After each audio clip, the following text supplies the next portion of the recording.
it up. We're live.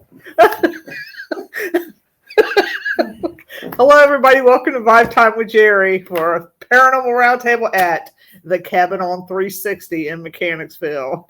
We are with Dennis Estlock, David Flowers, Gene Wells, and Frank Lazzaro. And John Savage. And John Savage. Thanks.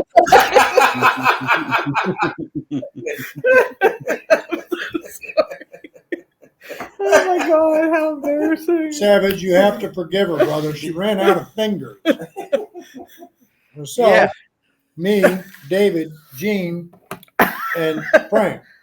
Blonde moments. She got confused when she didn't have an extra finger there to count you, brother. Wow. Okay, that's Blonde fine. moments. Yep. Sorry. Yep. Okay. Uh-huh. Hey there, Shayla. Hope everybody's doing good tonight. Hi, Shayla. Where's our chat? Can you share that to my page so that, because it's not showing up on mine, and then I got to refresh this one because I can't see the chat. You're going to screw it up. Go through this all the time.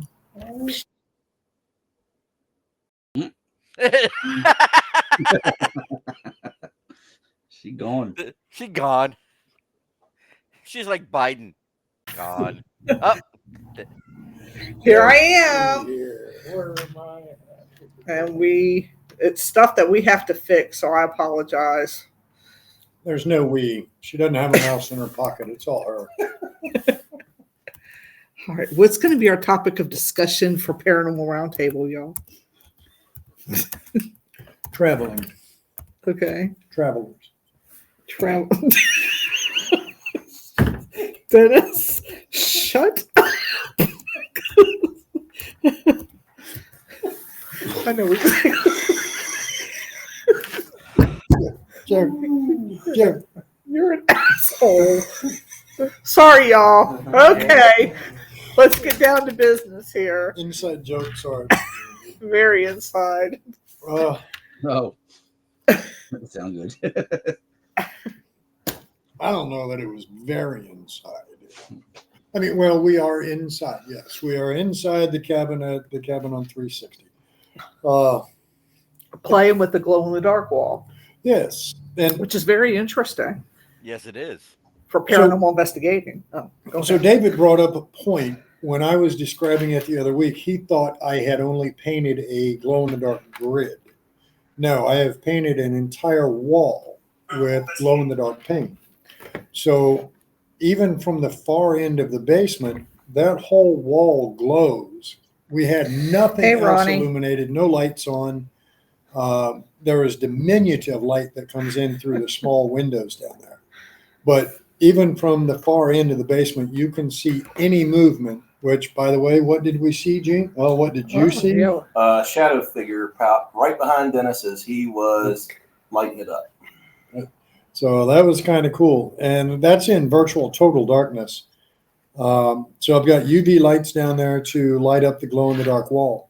The idea when I first did this was if I can eliminate all light sources, your laser grids, your flashlights, all of those things, then the other senses hopefully would become more attuned and more acute to what you actually see. So now you have this kind of glowing wall that anything that moves you can see very plainly. And the other cool thing is if you take, like I carry a very high-powered flashlight with me in my pocket, and you can walk back and forth and just leave marks on the wall to give elevation references if you want. It was 3 blocks up. It was 5 blocks up. They're just cinder blocks that make up the walls. So I thought it'd be a kind of a cool idea. So I spent a little bit of money, not much, and I bought the glow-in-the-dark additive to put in the paint. I need to do the paint anyway for waterproofing. So now I just add 8 ounces of this glow-in-the-dark, I don't even know what the hell to call it, additive, I guess. Mm-hmm. It's really cool. Painted the wall. That's going to be interesting for investigations when people go down there and. Yeah, I've already had a couple of teams come through. D&M Paranormal, Daniel James said it was a fantastic idea. He loved the way it showed up for him. you know, and if you don't follow D&M Paranormal, step over and find him. It's Daniel James. He did a beautiful video that's on their YouTube of the amenities that are here at the cabin, what's actually here as far as, I mean, he did a like 30-minute commercial for me, and holy shit, I couldn't have done it better myself. He showed everything that's here, both the cabin and the rancher next door. It was really cool. That's awesome. Is that posted somewhere, Dennis? Yeah, look up YouTube D&M Paranormal. Make sure to put a space between the D ampersand and M. There's another one that's D&M, but they don't have spaces in the name. Okay. Yeah, good. Check that out. Good. But like the video that I shot, well, actually, it wasn't a video, the Zoom call that I was on with you and your team last week. Mm-hmm. Daniel went through showing the cabin, the rooms, and everything else. He had been here prior to me taking ownership of this. So he had videos from before, and he's like, man, this is so much nicer what they've done and blah, blah, blah. So it was a really cool video to check out. Yeah, we'll look at it. Sounds good to me. I can't see shit. Here's an extra finger if you need one, Geri. Hey, Ronnie, she's got plenty. Hey, Benchero. FPRI. Hello, Mr. Sullivan. Hi, Shayla. But so I think I'm going to go into, I mean, we don't have a topic, but I ended up listening to a live last week from Dave Schrader. Man, I am absolutely enamored, with his speaking ability. It's wonderful to listen to him do a presentation.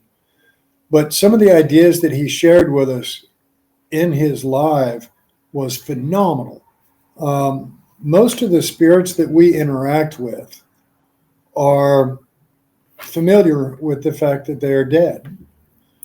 Some aren't, obviously, but at the same time,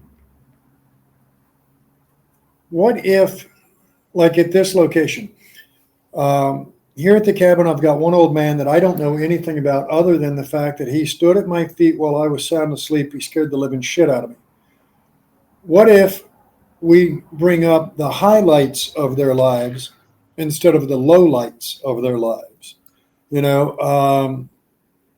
She, not here, but she was a Hey, Ryan. school teacher, and she was known to be mean to the students. What if we went into, she spent 35 years of her life trying to better the lives of students. Yeah. Just think of the positive things that they did instead of focusing on the negative things that they did, and see how it changes what you get for responses back. And what prompted him to think in that manner was he was investigating, I think he said it was a school, maybe a boys' home. I don't really remember. But everybody was talking about the like school marm or whatever the hell she was. And they were saying how mean she was and this and that and the other. And he says, I remember asking an EVP, why are you still here? And he said there was just this sad, lonesome voice of a woman that came back and said, there's so many lies. Oh. He's like, in that moment, it dawned on me, we don't truly know other than word of mouth and what's been passed down. If we look at the cabin here on 360, I've had so many different stories and so many different myths on Melissa, the young girl that was murdered here. Her body was cut up and put in the refrigerator or a freezer. She was buried under a shed out back. Her body was thrown into a chest freezer. All of these things, and none of it's accurate. So what if that school marm, or whatever you want to refer to her as, wasn't that bad of a person? what if she was actually just a genuinely sweet person, but, little Johnny was a shithead and she had to be stern with him. Mhm. And because of that, little Johnny's story where he was in trouble all the time and she was, mean to him, what if that's what got passed down? Instead of the fact that, she had 30 kids, 29 of them thought she was absolutely a sweetheart, nicest person ever, but little Johnny thought she was a bitch. So that's the story that gets handed down. Why? It has more intrigue. It's more Right, interesting. Yeah, negative is always easiest to believe. Yeah. That's true. That's the way of anything, though. I mean, you hear anything you hear about somebody, you always hear the negatives before you hear the positives. I mean, nobody notices the good stuff you do. I'm a prime example of that. I mean, it's true. Well, I mean, people like to hear the baddies versus the nice ones. Oh, it's a nice Yeah, ghost. Ryan. Not interested. But if it's evil and bad and what have you, then people really feed into it. That's the truth. You go to do a lecture and they'll ask you, "What's the worst thing you've ever seen or scariest thing you've ever been through?" And Yeah. Now I remember, and I mean, if we're going to get personal, we'll go that route. My third grade teacher was Mrs. Webster. When I was in third grade, she was the meanest bitch I'd ever met. I mean, she would take the old wooden ruler, make you roll your hand back like that, and she'd whack you across that line if you were misbehaving, not just as substitute for a piece of candy. I got that often. But I don't know what she did as far as her normal life. I know she had spent nearly 30 years as a teacher. So it makes me wonder, if I were to investigate her, Mrs. Webster, do you remember being a bitch to me and always smacking my hand with that ruler? Right. But it wouldn't be Mrs. Webster. Thank you so much for spending 35 years of your life trying to sharpen young minds and teach us. Well, then think also how much of that negative stuff leads to urban legend and folklore and yeah. everything else to add mystery to the properties. Yeah, and that's one thing that I will pride myself and my volunteers, and Ryan will tell you, we have never tried to go after myth and lore and legend. We have always tried to get to the truth. We've sat with Melissa's classmates. I stood for several hours with the deputies that were on scene the day of the murder. And, but how many locations don't do that? How many locations Right. give you the myth and the lore and all the negative?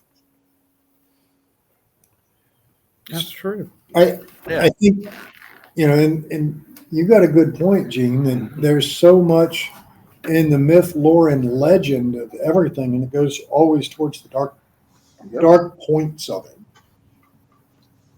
Even if it didn't originate as a dark point. Yep.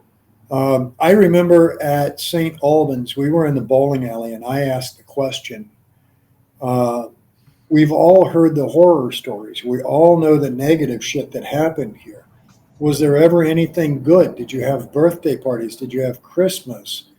Was there cake and anything like that? And I got a perfect EVP right beside me. There was nothing good. So sometimes the dark is all there is, apparently. All right. But why is that child still at that location? And is that there was nothing good, only his estimation of it? Is there another child there that would say, it saved my life, or it was a wonderful place? Yeah. But everything wants to focus on the dark. That's true. Mm-hmm. Well, that's what draws people in. They want to hear the negative. They want to hear the dark. They want to hear the gotchas, They want to be scared. Right. Yeah, and the bad part is, and this is my personal belief anyway, as paranormal investigators, we shouldn't be after that jump scare. We should be after that information. We should be after that truth. We should be after that evidence that can further this field and make us understand a little more what's on that side of the veil. Because eventually this meat suit's going to die. And I get to experience that side of the veil. I should want to know what's there in advance of me being there, instead of just going after that scare. And that's where I go make the differentiate between a paranormal investigator and a ghost hunter. Yeah. Paranormal investigator is going to go after those answers, where the ghost hunters just go after having the hair on the back of their neck raised. Yeah. Hey, asshole, can you bang on a wall? Ooh. Yeah. But I think that's something that needs to change in the field. And I'll give, I investigate with, well, let's see, who all's in chat right now. I know Sully's here. The Rickards, I've worked with them many times. Chris Tina's in there. Yeah, Yeah, you get pretty much everybody in there. and I give most of the folks that I've worked with. I mean, Sullivan asks questions that are all over the board. Shayla and Ronnie ask questions that are all over the board. They don't ask just on the negative. They think outside the box. And I think as a field, that's what we should be doing. But again, it goes right back to what David was saying. We have to be able to weed out the paranormal investigators from the ghost hunters that are just after that scare. Hi, Shannon.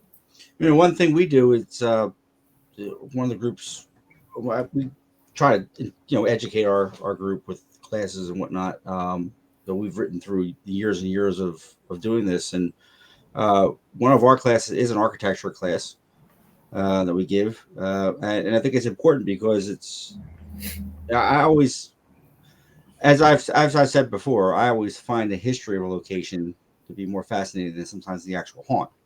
To me, to actually, like when we spoke with you guys the other night, I was interested in knowing the background history of all the buildings, not necessarily all the pros and cons of the building itself, but what battles took place there. What led this property to be what it is today? How did it become to be? So that's important to understand that. But you get up to a building, and it's not just a building that has a life to it, in a sense, where it could be there for 200 years, and that's 200 years of experiences in that building that have been somehow, most of the buildings forgotten about, because, like I said, the easier ones are easy to remember. You point those out. So we try to go up to a location, and we do take into account, look at the history. When was it? Is it a Georgian period? Is it, in New England? Is it, whatever a different era of the building is itself? That alone can give you clues that can lead to some intriguing conversation. And not to anybody's surprise, you do find that when we do ask questions about the location of the building itself, that you do get responses. You do get things because it's almost like it sets off the trigger for them. They recognize it. Try to get them to recognize something, and they get them to converse with you. So I think there's a lot of validity behind that. Try to find out more about the location than just only the bad stuff. Just my opinion. Lose you guys? You're all looking at your computer. Is something going wrong? Yeah, Dave's having a little technical difficulty with his power cable on his laptop. I'm not sure if I was just talking to myself for the last 2 minutes. We're still here. What's your name? So that sounded good to me. Did I say something really bad? Or No, that was awesome. I mean, that's just. I do think that it's important. We try to let our investigators know that if you want to be a part of this, you have to be an architect, an archaeologist in a sense. You got to dig down. An architect, I guess, as well to a degree, but an archaeologist for sure, because there's a history there, and then there's 200 years of history on top of that history. Yeah. In order to get to where you want to be, you have to be able to relate to that era. If you go in there and you're asking, come stand in front of this camera to someone who don't even know what a camera is. I mean, you got to explain things. You got to explain the technology. You got to explain things, how they work. Try to relate to them, educate them. And that's you find more success by than just going in there asking what's your name and where you're from. Right. You know, We're another form of paranormal archaeology. it's true. Right. It is. I mean, it's like when I went to when I was in college for archaeology. One of the things they teach us is when you find an item, you have to understand the context of where you found it within the layers. And that's the same thing with the paranormal. When something happens or you get some sort of evidence, you have to analyze it. What is the context of how it's being presented to us? And how do we present it to the public? How do we interpret what we're seeing and finding in relationship to the environment itself? Yeah, without research, I wouldn't know that on this property was the Curry family home. So I wouldn't know to ask those questions. Is this Mr. or Mrs. Curry? Your research has to be done on any location. I did a private residence last night. Unfortunately, I wasn't able to find a whole lot because this thing's back in the sticks. And I mean, there ain't jack shit around. But I was able to discover that in looking in relation to where it's at, not far away, 5 miles, I guess, is about what I'm basing not far away on, was revolutionary movement along with Civil War movement. So even though that exact piece of land didn't show anything, or I haven't found it yet, I know it was in close proximity. So it's kind of fairly safe to say that it probably was through there, but it is definitely safe to say that we do know, based on what was just 5 miles away, there were Indians on that land. There were natives there. And we have, the European settlers shoved them out. What did they leave behind? I'm fairly certain that one of the entities that I interacted with was probably an elemental. Did not like me, and I got a beautiful FU for a EVP response. I know. It's everywhere. It really is. But without knowing any history on that land, I know the house was built by the current owner and the woman that asked me to come in. So I know that there's no history of the previous family because there isn't one. It's always been her. We just did an investigation I guess it was like 2 weeks ago now. We had a florist shop. Think nothing of it, right? Florist shop. How old is the building? The building dated back to like the 1900s, but came to find out that that building was located. Well, it's actually in Haddon Heights area is where it's located in New Jersey. And that's not too far from, I don't know if you've ever heard of Haddonfield, but Haddonfield is a very historic area of New Jersey with respect to, British occupation and colonial era stuff. Okay. So in any case, this particular building was on a road that was a main thoroughfare that would lead you to the Haddonfield area and out to the wherever they would take the road to, the wagon trains, wherever the horseback. Okay. So in any case, we were asking the questions along the lines of, were you loyal to the king or did you hate the king? Because that was the era. You either were a loyalist or you weren't, fought for it. And we actually got a response, hate, clear, very loud, almost like he was screaming. So I guess being, the building itself had nothing to do with that.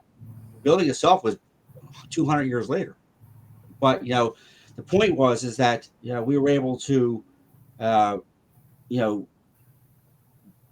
about the history of the property, get down to the lower, what was beneath that building, the possibility of what could be there prior to that building even existing. The new history was on top of the old history. So we were able to dig out the old histories. Now we got to respond. Now, can we say 100% with certainty that it was a colonial, era living person at the time? No, we can't. But certainly the response was appropriate for the question that was asked. And instead of just going in and asking, did you own this florist shop? You know, Yeah. I mean, there's a lot more to it than that. I mean, there's, what we see around us is what we see, but what they see, is, are they seeing the same as us, or are they seeing what we see? Where are we looking at when we're looking at our existences coexisting together, or are we, you think you walk into your old kitchen and they're walking into their old kitchen and it's your living room now, Right. So you have to really think, you have to dig out those answers. I had the question asked to me, what do they see? Well, I don't know. I think that depends on where they're at in time. Where are they in those layers of time? I've done remote views where spirit interacts with me and shows me what the property was like at their time. If Ryan is still in here, Bel Nemus Plantation is a prime example. It had a big horseshoe driveway. Off on the right side was the cellar doors. Gene can even attest to a house that I did a remote view for him. Yep. When I had spirit showing me that home, they showed me what it looked like then. I saw the horseshoe drive. And Gene thought he had me. There's no horseshoe drive. And then he finds a historic photograph that the homeowner had put up on the wall. And sure enough, there was a horseshoe drive. So it was shown from what spirit knew. Yeah. Not what we see, but what spirit knows it to be. Mm-hmm. So yeah, you've got a good point. And spirit is going to be there no matter what the structure is. The question comes in, do all spirits see it from their time, or do some see it from their time and some see it in our time? Do they watch progression? I don't know. I don't really ever know that answer, to be honest. Exactly. Until we're on that side, we won't. But that's why we keep digging and keep doing what we do, is to find out what the hell's that side like? What can we look forward to? Like I said a little bit ago, when this meat suit dies, what do I have to look forward to? What's it going to be like on that side? Oh, trust me, I have a list. He's got a list. I think he's going to haunt all of I them. got a long fucking list. And it grows every day. Like I said, when we were speaking with you the other night, you gave me a list of, 6 or 7 battles, local things, Right. like skirmishes or larger scale engagements, wherever they might have been. And I'm planning on sitting down and actually researching all those locations, because they all run through your property. They do. And at some point in time, any soldier could have either come across your property to go to that engagement or come away from that engagement right across your property, based if they were attacking or retreating or whatever, or advancing or moving to another location, wherever it was. So, I mean, that's a lot of research, because there's obviously a lot of history down your way, but that's more important than the actual things going on in your home. We all can suspect that what's her name, Melissa, is over in the rancher. Okay. And that's another question, is if she was a good person and she was taken too early from this earth by someone who wasn't necessarily a bad person, but maybe was influenced, maybe wasn't, who knows? Okay. Like we talked about, why is she still there? What's holding her there? I mean, what reason would she have to be there still? If she didn't, and that's, so you need to figure that out, but that's the question she gets asked all the time, though. Yeah, I'm sure. So many things going on in your property there. Oh, yeah. It's one of the theories in the field is that if a life is taken abruptly, the body and the spirit are ripped apart so quickly that the spirit doesn't even recognize that the body has, for lack of better terms, expired. We were on Pamplin Historical Park battlefield, and it was myself, Gene, Ben Chero, and Christian Zweigel from Pandora's Peregrination. And I made the statement, gentlemen, do you know you're no longer soldiers? The war is over. You can go home. And what sounds like a young man standing right beside me, you can hear the inflection in his voice. You can hear the questioning tone. Are we dead? I've had the same question, same response. I've actually had responses where it says we are dead, or they recognize I'm dead, or you have the opposite says we're not dead. I can, next time I come on with you, I'll play them for you if you want to hear them. I can tell you both. They're both very clear responses. I mean, opposite ends of the totem pole on that one. Yeah, that's what makes it so interesting, and that's part of what keeps me investigating so much. Is again, what keeps some spirits here? Why are some gone? Why do some know they're dead? Why do some not know they're dead? And it all boils right back to we won't have those answers till we're on that side. And apparently, if you don't even know you're dead, you may not get those answers then either. Yeah. So, but that's part of what keeps this so entertaining and so fun, is to learn those things. What can spirit do? Hey, can you touch that? Can you flick that candy wrapper? Can you, spin that chair on one leg? Can you bounce a ball down the steps like we had happened down at Pamplin down there? Yeah. And Tudor Hall. that was caught on video. That was amazing. And we enticed the children with candy. Yeah. And it was me and my daughter and a group of us. Heather, And yeah. next thing you know, the ball goes down not once, not twice, but third time we caught it on camera. And I mean, it was incredible. It was like on command. Yeah. But at the same time, when you go, can you touch me? Maybe they don't want to because, don't cross the streams. Yeah. I mean, until we're on that side, man, there is no way to know what kind of shit is there. We keep asking, what do you get energy from? How do you get energy? How do you manifest? How do you show yourself to us?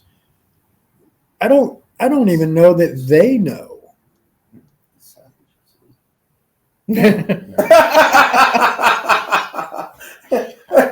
Oh, see, he doesn't have our full attention. So. The wife was just texting. Don't let him bullshit you. He was watching Donkey Dong. I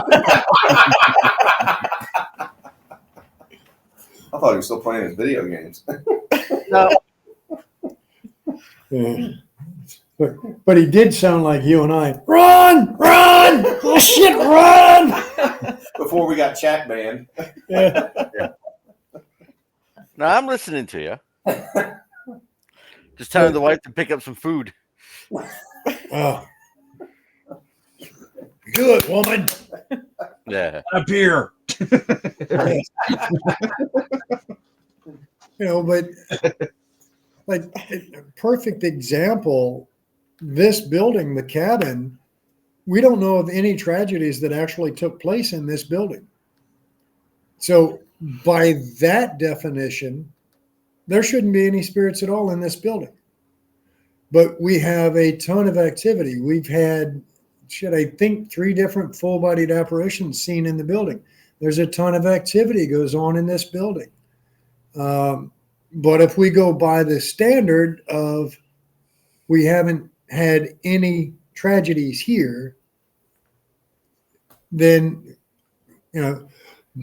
most of the properties that we investigate, hell, the place I was at last night, and they didn't have any tragedies in that building, but it was quite active. You say the land's been there for how many years? The stuff exists on the land. Yeah. Yeah. That's it. And again, it's a matter of what do they see? Do they see this log cabin, or does they see the home that they were in, 165 years ago? Well, what's in the ground? There's the theory is that some of the minerals attract that stuff, attract the spirits. That could be. Well, and then, Virginia, I know, is prime and probably up where, Frank's at in New Jersey. And I know down where John's at in Williamsburg, Newport News area down there, you've got both Revolutionary War battles that were fought over land over top of some of the Civil War battlefields. where blood was shed across all those lands. Well, I'm up there. I'm up near Philadelphia, so you can imagine. There's, we're not. You're talking about pre-revolution, Right. and then all through. Dennis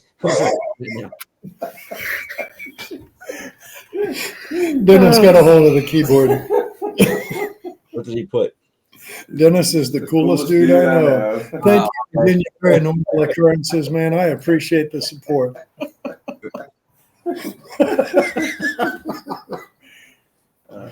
But yeah, and the question also has to be asked, what causes it at any given time? We have to be able to look back at a specific time frame. Now, speaking of time frame, when we do Cabin Con here at the end of April, from April 28th to May 3rd was the heaviest period of battle on this property in 1864. And they were all going to Cold Harbor. So my question comes in during Cabin Con, the anniversary of the heaviest fighting on this property. Will the activity from the living create more activity, or will it have already been here? Will it already replay itself? I think it'll make an interesting. Yeah. And I didn't even think about it when I scheduled Cabin Con. But is it, we've had so much activity that is intelligent responses to know that it's not just residual here. But what entices the intelligent responses? Is it the person asking the questions? Is it the energy of the group? Is it the entity that is here? It is, Ronnie. It's May 29, 30, and June 1st, or 30, 31st. And they were here from May into June. But that's an interesting thought as to what will trigger activity. And good night, Edward. Thanks for tuning in. What triggers residual? Is it lunar? Is it storms coming? Is it just the time frame that event occurred however long ago? And that is its, anniversary, so to speak. And those are all questions that we're not going to get till we're on that side. And I don't think we'll even understand residual at that point, because hopefully we'll be intelligent. Well, I won't be intelligent. I'll be just a spirit, but you know what I mean. Don't start your shit, man. Assholes. They say you are in death as you are in life, so.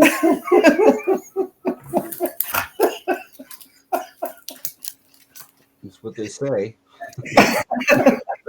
Good thing I'm in New Jersey. I can't get hit by wherever he's getting ready to throw at him. Let me just phrase this way. If I reach left, be glad I like you. If I reach right, you need to really question your life's choices.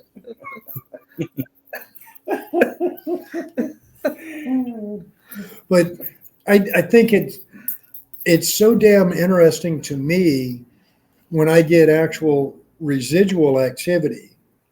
Don't get me wrong.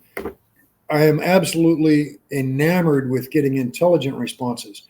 But when you see residual activity occur again, and it's something that has no interaction whatsoever with the living.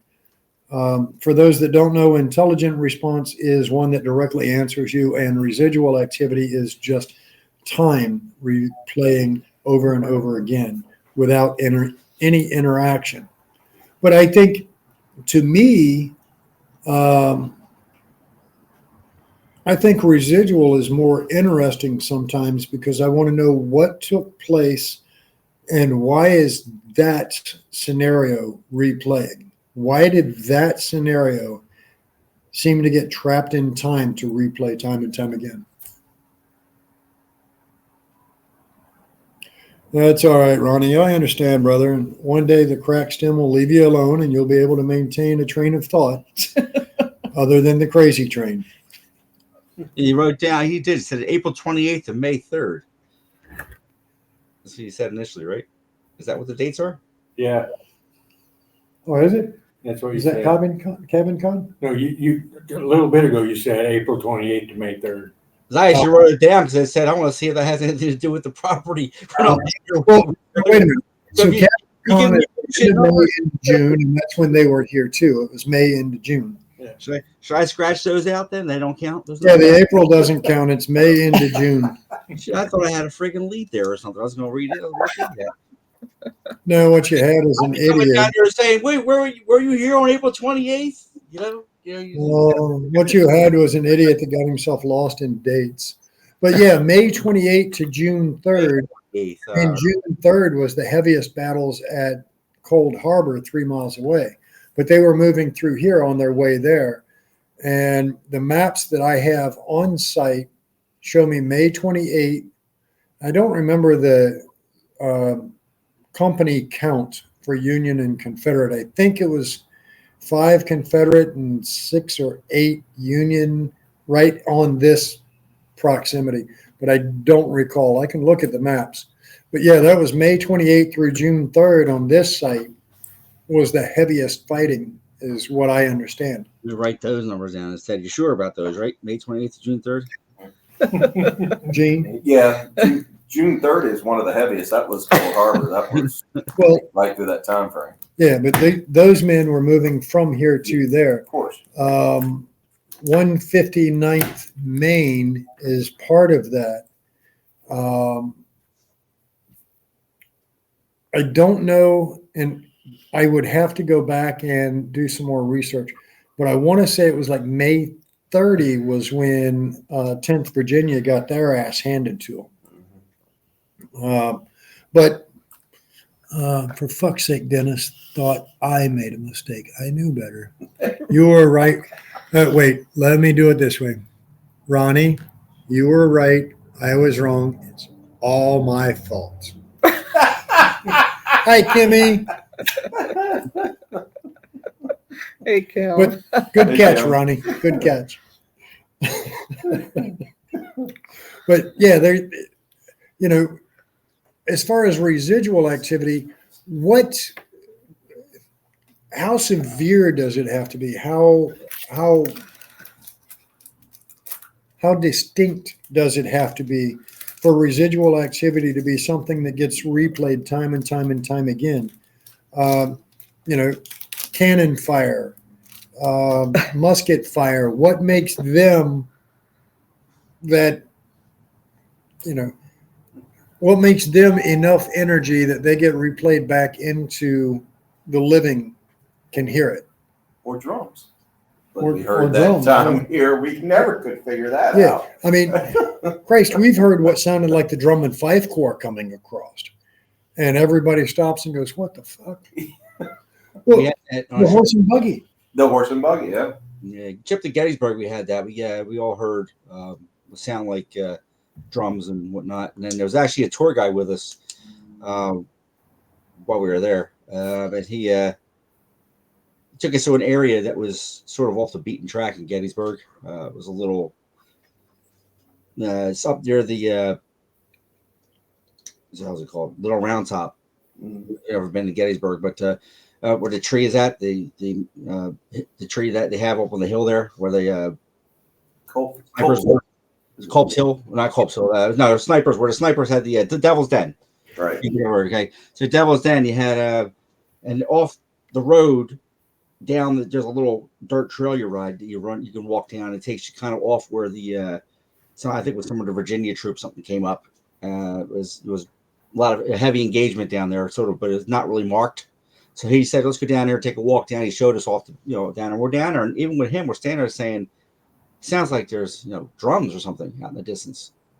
And we asked him, "Is there some kind of like exercise going on today or whatever?" And he said, "There's nothing planned, nothing on the schedule." So we all heard it clear as day, as if it was right there with us. It would sound like like you say, a march, almost like a whole brigade walking by, like drums, and it was crazy.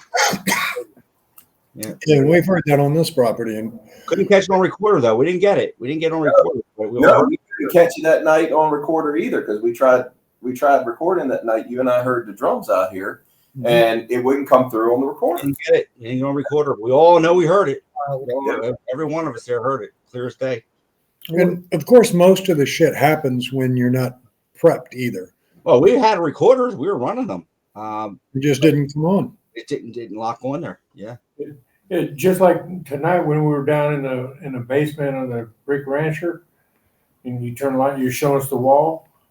All sorts of shit started happening, and We weren't recording. We weren't recording nothing because we were just going down there to see the wall. Yeah. You know, Yeah. We weren't expecting shadow figures to Yeah. cross. You know, and like when we heard the horse and buggy rolling up the gravel road beside the cabin, Good night, it was Shayla. end of the night. We were done. Hey, Steve White. Hey, Steve. Let's see. So Steve White says, Good night, Shayla. Good night, Shayla. Sweet dreams. Steve White says, good evening. Some believe that residual energy can be reactivated due to different weather conditions, such as barometric pressure, humidity, and different temperatures, according to one study. And that's a very good likelihood. Welcome. Hey, glad you could join us. I could see the three of you guys, but I couldn't see myself. I'm like, what the hell they do? Kick me? Forget to pay the power bill. God damn it, Frank. Follow the rules, man. Hands and feet inside the fucking car. I've been good this time. I haven't said nothing, you know. But yeah, I mean, you know, we've all. So I was reading Steve White's comment, Frank, and it says that some believe that residual energy can be reactivated due to different weather conditions, barometric pressure, humidity, different temperatures, according to one study. And, you know, that's a very good likelihood. Another thought is, and this is part of why the paranormal will always be a pseudoscientific field. We can't replicate shit. You know, we don't have perfect setting. We can't replicate the barometric pressure. We can't replicate the humidity. We can't replicate the temperature. We can't replicate the moon and star alignment. So we don't know what causes these things. And that's why the scientific field will always go, that's all bullshit. Well, and when that way of thinking, a meteorologist, that's pseudoscience. Well, yeah, you can't replicate it. Yeah. But, you know, they get a degree in it and you can be wrong half the time and still get paid good money. True. Yeah. But yeah, it's interesting to me as to what caused, you know, the horse and buggy, the drum corps that you heard there. What caused that moment in time to be captured, to be replayed at a later time? What was the factors that weighed into that moment in time being recorded for, you know, eternity, I guess? It makes no sense when you really think about it, especially outside. You know, you were up by Devil's Den and you hear it coming from somewhere across the field. In a house, they say, oh, well, the walls, it's just fucking open air. You know, whereas in a house or a structure, they say that, you know, the porosity of the cinder block walls or the floor, you know, those things absorb that energy and then it gets released later. But what released it in the middle of, you know, Colts Hill or Devil's Den or the middle of the wheat field? And reason for it. You know, there's a place in Petersburg just south of here called Central Manor. You know what I'm talking about? Yeah. Yeah. I forget the name of it, but they do Soldiers Walk every year. Oh, yeah. And it's a huge tradition that they claim at this same time of year, every year, you see soldiers march down the steps in this building. It's a pre-Civil War structure that was supposedly a field hospital and everything else.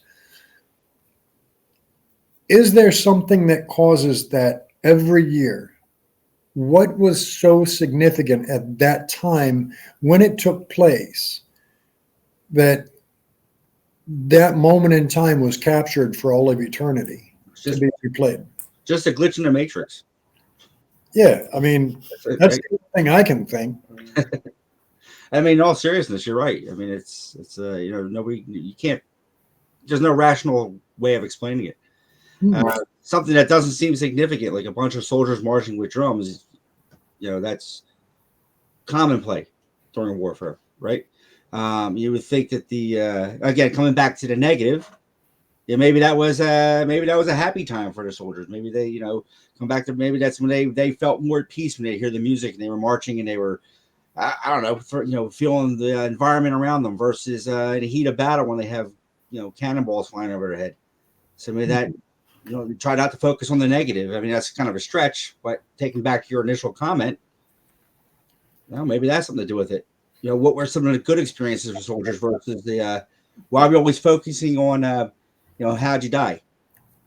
You know, what were you in life? Were you a doctor? Were you a student? You know, try to talk about some positive things. Maybe we'll get different results.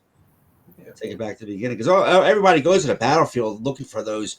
You know, what brigade were you? What you know, what regiment were you? Who was your commanding officer? I mean, you know, that's, maybe we should start focusing on them as human beings. You know, forget that you know, they were soldiers too. You know, like Geri's son here, God forbid, you know, he's in the Army, but, you know, he has a family, you know. I mean, you know, he's got an existence outside the military. Yeah, he is not just Reyes military. Right. Okay, so there's a whole history there. How to be wary, you know, not to speak of them in any kind, you know. Right. But, you know, you get the point, you know. Something, God forbid, would ever happen. I mean, that would be, there's a person there, you know. I mean, that's close to home. You can't get closer to home than that. So, and I mean, out back, I've asked numerous times, can you tell me where home is? And I've gotten answers a few times as to where home is. And I've also gotten answers that I can't make out, but you hear something sounds like it's a response to the question. And, you know, that's just me trying to keep it personal with them, Right. instead of, you know, the FBI interrogation.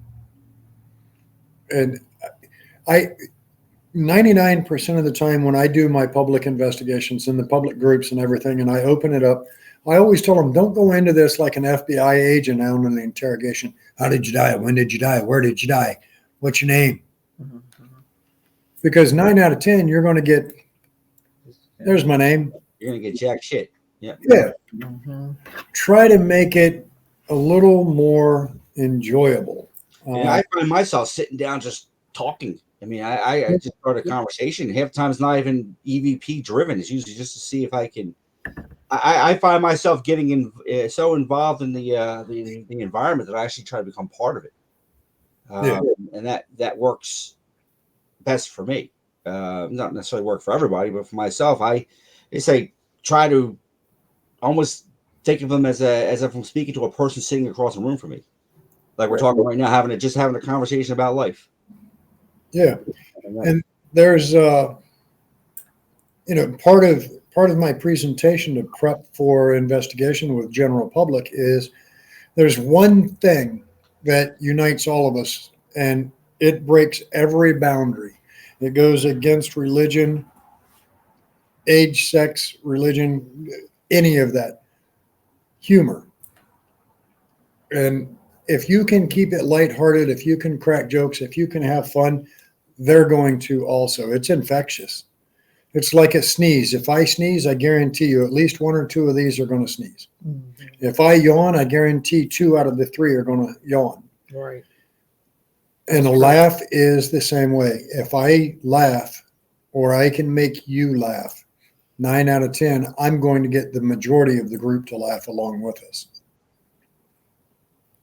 And you're saying that, and I'm thinking at the Manor House, because we've investigated that place up, down, sideways, back and forth, and it's getting where they're not answering us anymore.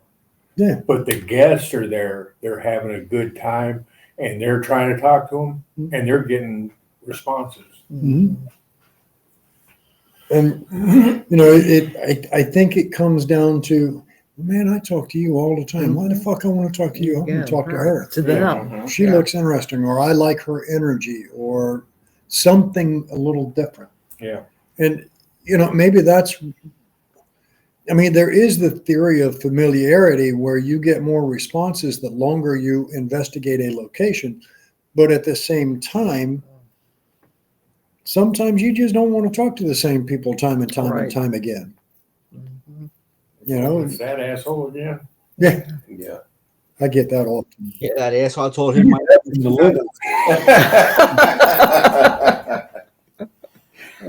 Well, and I think another thing that we try to relate to, Dennis, you, I know David too, is we're all veterans.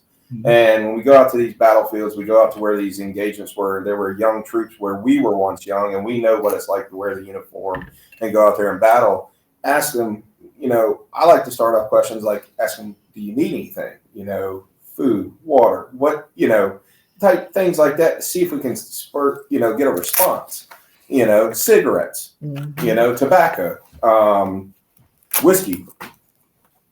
So I think that's key in some of these investigations too. Whiskey, Tango, Foxtrot? Absolutely, all the time. 365 days a year.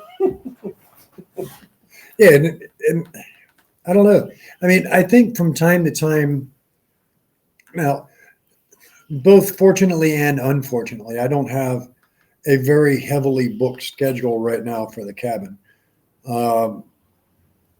But I know a lot of these locations that are investigated, if not daily, at least 2, 3, 4 times a week. Those spirits have got to be at the point of, dude, just leave me the fuck alone. And is it out of just sheer frustration that you're getting answers? Or is it a genuine interest in communicating with us on this side of the veil? I don't know. I think it's interesting as hell. It's always going to interest me. I've done this for 25 years. I don't see an end in sight for me investigating. And not just because I now have this place as a responsibility, but simply because I want to know, what can I look forward to? But this place is like never ending because you never know what's going to happen here. This place, this property itself, you just don't know. The last investigation I went on, I rounded the corner of the cabin and something taller than David Flowers, went towards the road, and it was a solid shadow figure. It was tall. You don't know what you're tall and slender, but I hadn't seen that before, and I've investigated here several times. So you don't know what you're going to get when you come here. Yeah. And I think I've investigated here probably 10, 15 times anyway. And it's always something different. No, it's just never the same here. And, I've been to St. Albans 50 times. Yeah. And same thing. It's something different every time. Whereas, this area last time was just off the chart and that area sucked. Now it's complete opposite.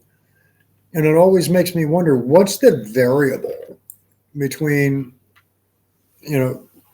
area A and area B from time to time? What's that variable that makes one hot, the other not, and then vice versa the opposite time?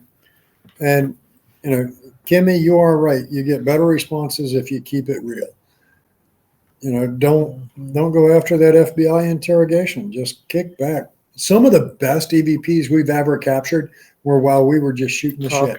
Yeah. Mm-hmm. Like tonight. Yeah. Over in the basement. Just, looking at Dennis's new glow wall and talking about that and messing around. You're not expecting to hear any knocks. There were footsteps above us and, just It's we're the just same thing at the Manor House. yeah, Some of the best evidence that we've collected, we weren't trying to collect. yeah, I'm just talking. You were just in the moment. Yep. Guys, running a voice recorder now? No. You should be. Yep. I agree, but I don't have anything with me. My body camera's in the car. Yeah, I mean, again, we're just, you know, in the moment. Yeah. And, you know, there's been some footsteps in here. Yep. Next door was definitely footsteps. All four of us were in the basement and we heard somebody walk on the hardwoods above us. Yeah. No, we were just over there to look at a wall. You're not thinking, unfortunately. And I was like, damn, the recorder's in the car. You're just going over there to look at a wall. You're not even thinking that something is going to happen just to go look at a glow wall, you know. And Jane saw a shadow go behind. Right. So Dennis. but I understand. I agree. Are you reading that out loud, Gene? Can you? Yeah. Question: why would you think there are so many children's spirits running around without their parents, considering they are also deceased? It almost makes you think like there are other types of afterlife dimensions that people slip at different times. And I've always been curious about this too. You too. Just love to get your thoughts. Thanks. Who goes to that? Steve White. Okay. Steve always has a good question. Yeah. So let's look at that question from this standpoint, Steve. What if the children and parents died at separate times and the children are now fearful? They don't know where to go. Exactly. That's how What to do. there's nobody on the other side calling them across. They're here while they're living there. They're looking for that parent still. Yeah. Yeah, there's not exactly a ferryman that meets them to take them to the other side. Now, I do know from a medium standpoint and having been bedside many times, there are spirits that will meet a loved one as they're getting ready to transition.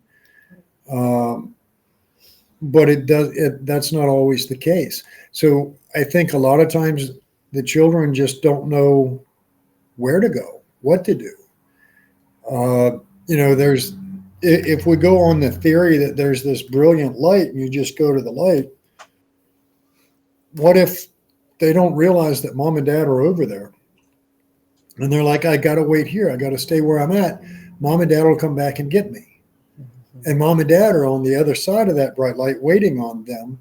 And they don't know that the child is fearful to come to them. So then you have both sides are confused and both sides are wondering what the hell.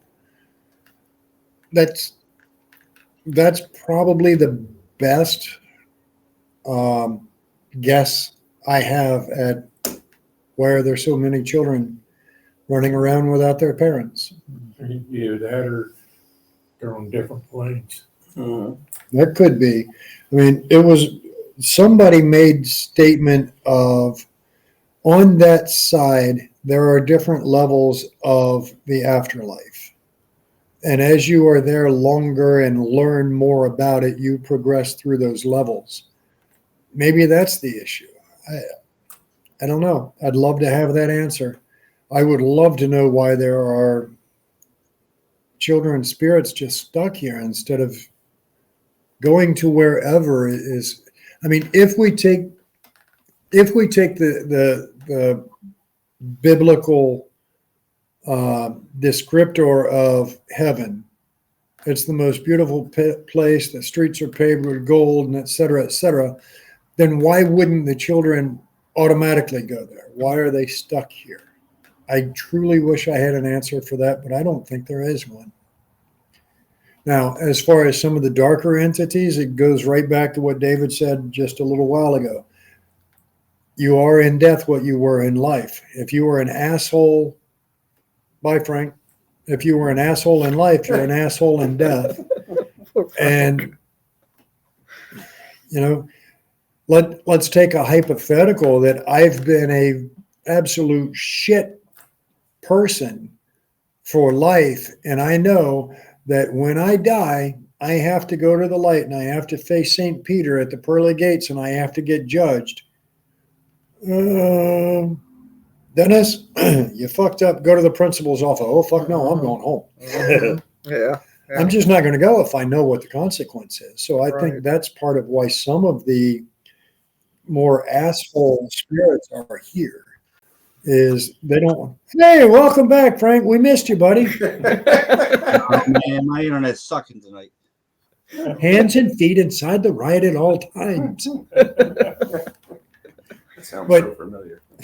Doesn't it?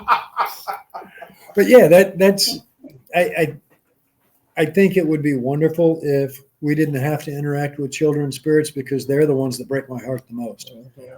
But I think with any spirit, there is confusion as to where to go and what to do once you're on that side. We won't know. Unfortunately, no. And I know where I'm going to be. I'm going to be haunting people. Did I mention I have a list? It's a long one, too. They keep growing day by day by day. Hour by hour. I'll be traveling. Asshole.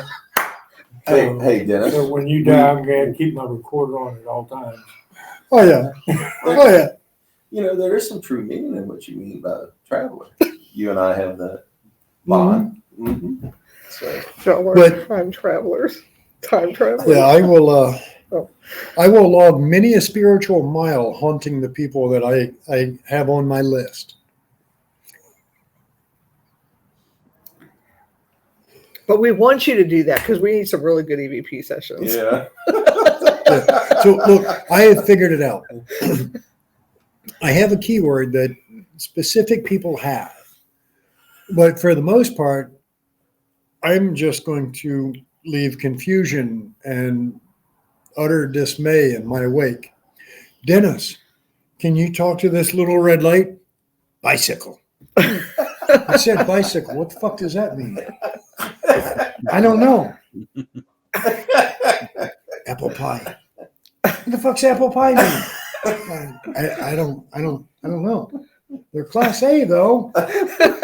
We'll know it's you because you're being an asshole. Yeah. Dennis, is that you, asshole?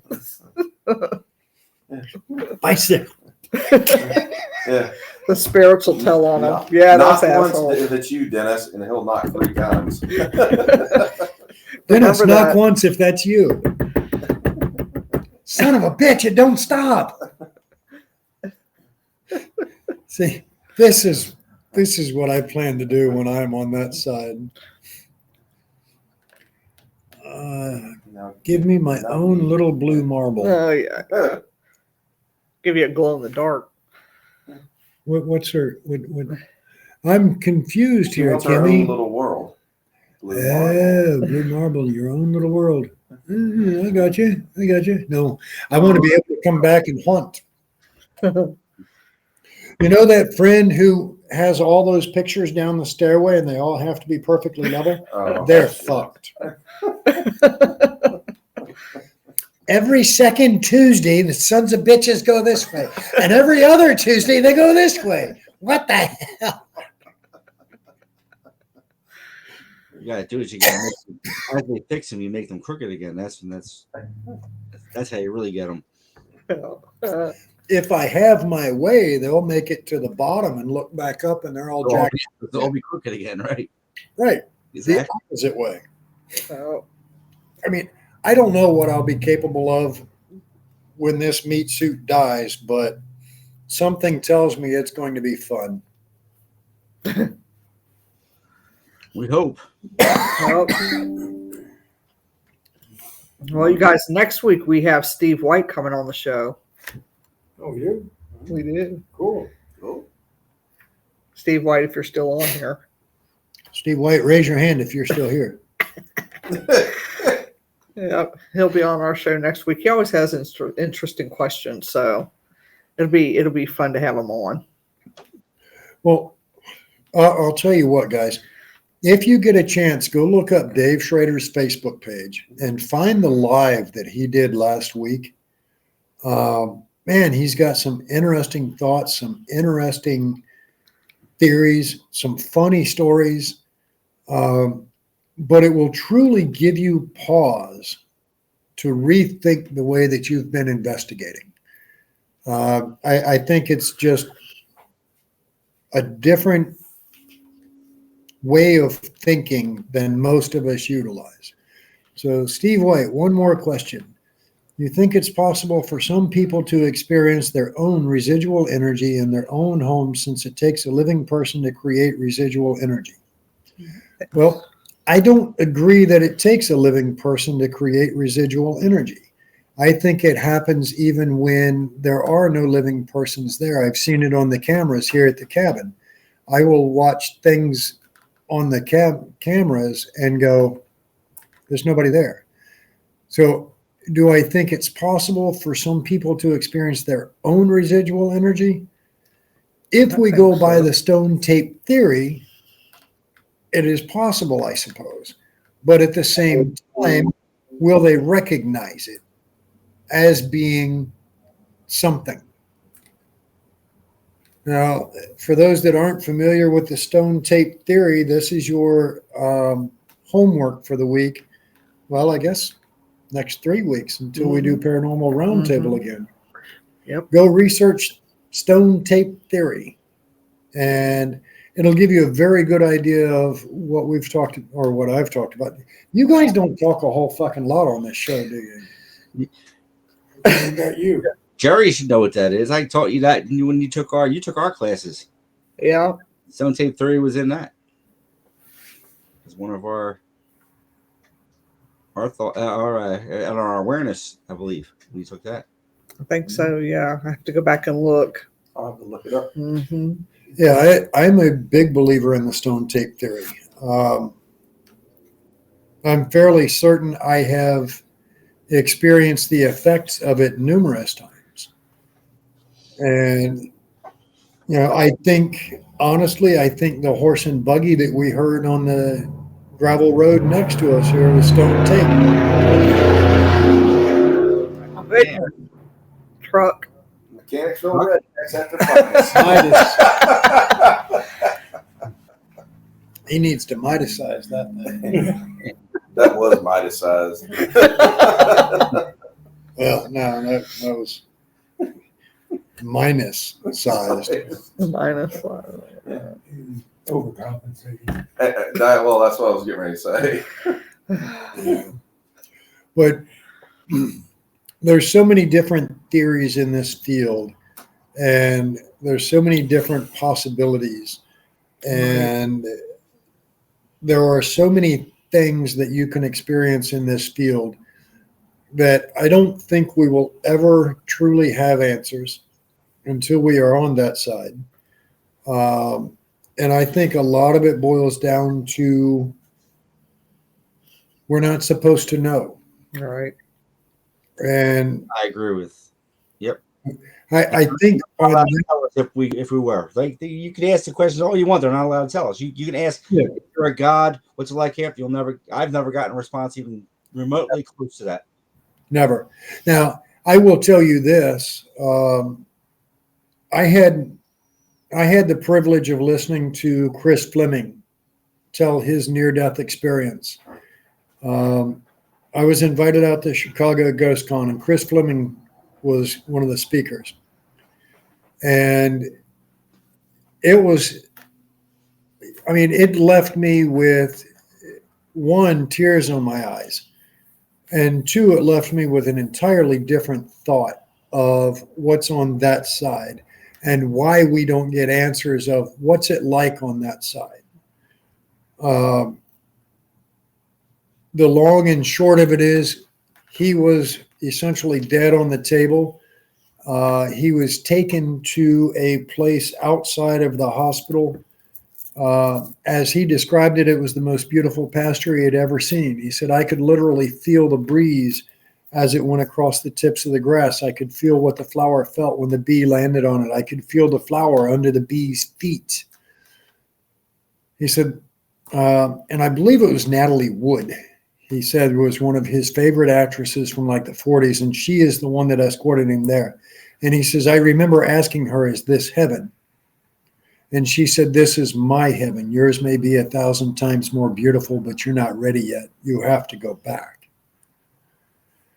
So let's take a hypothetical. If we all had that knowledge that that's what that side is like, how many would exercise our free will and take our own lives to get from what may or may not be a unjust, unhappy, miserable existence on this side and go to that side? So I think that's why they're not permitted to tell us what that side is like. I think he got that glimpse of it because his body was ready to give up. And he said after she told him that, he felt the most excruciating pain he'd ever had in his life when they hit him with the paddles and brought him back. So I don't know exactly what it's like on that side. I don't know if it is that beautiful meadow, that tranquil feeling. I don't know if it's more chaotic than what I have now for an existence. But I do know that I'm not in a hurry to get there. And apparently from the past, quarter century, they're not in a hurry to tell me what that side's like either. Yeah, but if you going by what your train of thought, if you believe in heaven, you have to believe in hell. Why? Heaven, because heaven's a biblical thing, Okay. and yin and yang, opposite. Yeah. So you believe in hell, and if you're going by the biblical thing, if you kill yourself, that's the ultimate sin. Mm-hmm. The ultimate sin, you ain't going to heaven. Okay. But, I mean, using the term heaven in a descriptive, not necessarily a location thing, was my Okay. point. I'm not saying actually going to heaven or, Gotcha. when I die, this is what it's going to be like. This is going to be heaven. Right now, my idea of heaven is kicked back in the woods somewhere where it's just quiet. It's peaceful. I'm listening to the birds. I'm watching the squirrel. Yeah. Just chill. To me, that would be heaven. Or on a beautiful day, about 75, 78 degrees, hanging on to the handlebars on the Harley. To me, that's heaven. I got my stereo cranked up and just rolling along. To me, that is a heavenly moment because the stress isn't there. Right. I'm not answering my phone. I'm not answering text. I'm not getting bombarded with I hope you're life. not answering text. I do. 80 mile an hour on the Harley, just texting away. But But I understand where you're coming from there, and I completely agree with that. yeah, I don't know that that place, heaven, exists. Mm-hmm. And I think in her answer of this is my heaven, yours may be 1,000 times more beautiful, I think that alludes to the fact that that biblical place doesn't exist. I think heaven is a state of mind to the individual. And, if we take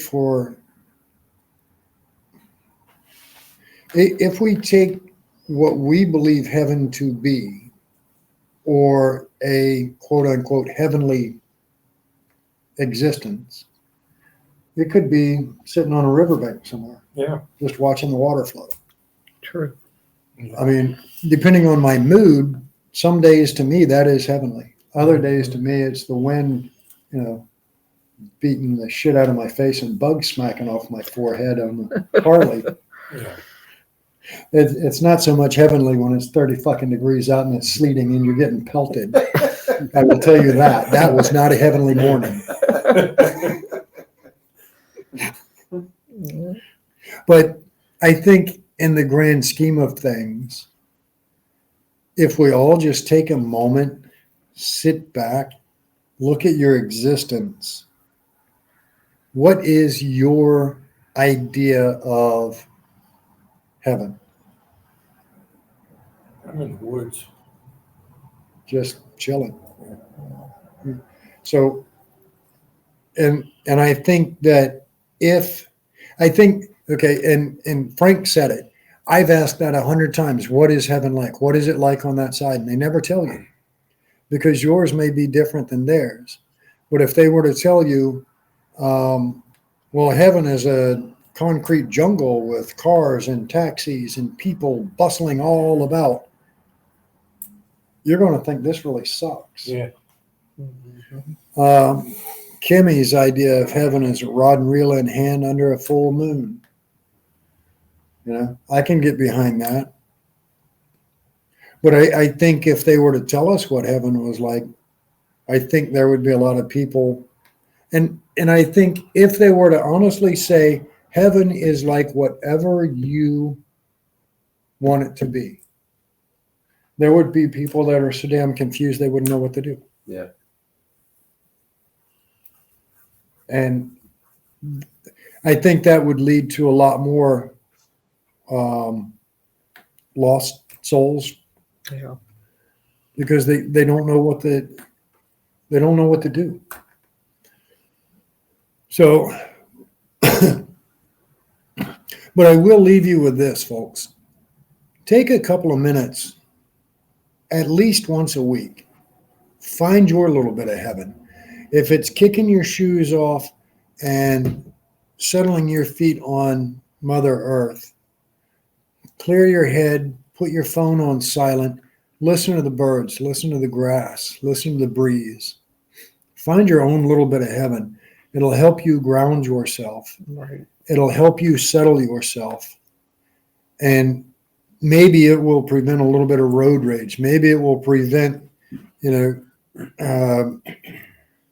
some asshole from pushing that last button that just takes your day from good to shit. Take that little bit of time and do it for yourself, as well as do it for those that you love around you. Because when you are having a bad day, so are they, whether you actually interact with them or it's just your energy as you walk by. How many of us carry negative energy just because we're having a bad day, we're in a bad frame of mind, and then we go into an investigation, and now we're sitting over there going, how'd you die? And you look like Walter from that, when'd you die? And spirits over there going, fuck him, you. I'm not talking to him. Take that moment, take that little bit of time before you go into an investigation. Find your little bit of heaven here on earth. Ground yourself, get yourself in a good frame of mind. Because when you take that negative energy in, people like Geri, myself, Kimmy, I don't know who else here has sensitivity. I pick that shit up. It sticks to me like honey thrown at me. Your negative energy is going to affect us, and it's going to infect the entire group. If you're in a group of 10 people and you're sitting there just oozing all this negativity, now you got 3, 4, 5 people in that group that are oozing negative energy, negative feeling, and now you've just screwed your own investigation. Just my 2 cents. I'm not a very bright man, but at the same time, I didn't get this old by being stupid.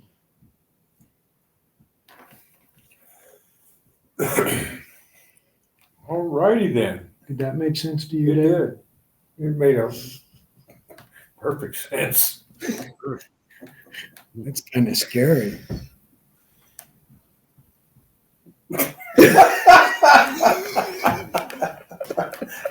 I think the one cog has stopped.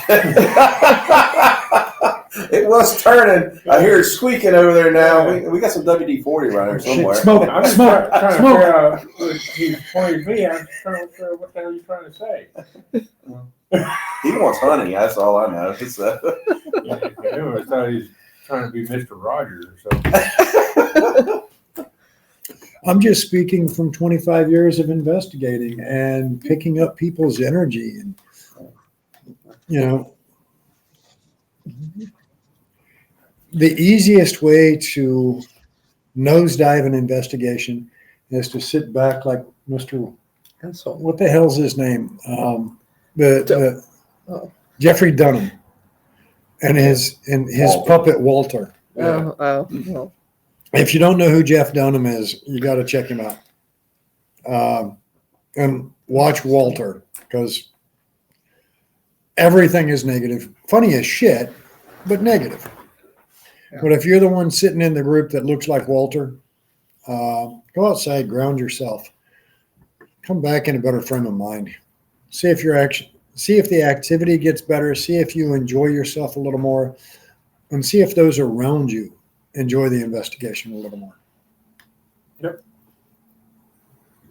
And above all, have fun. Yeah, ain't no sense in doing this if you're not enjoying yourself. Some of the best stories I've got from this property were the guys that come in and go, I don't know that I believe in this shit, but she's really into it. So that's why we're here. And then at the end of the night, they're the ones that, leave her sitting there and run out the building because shit happened. Yeah. It's always priceless.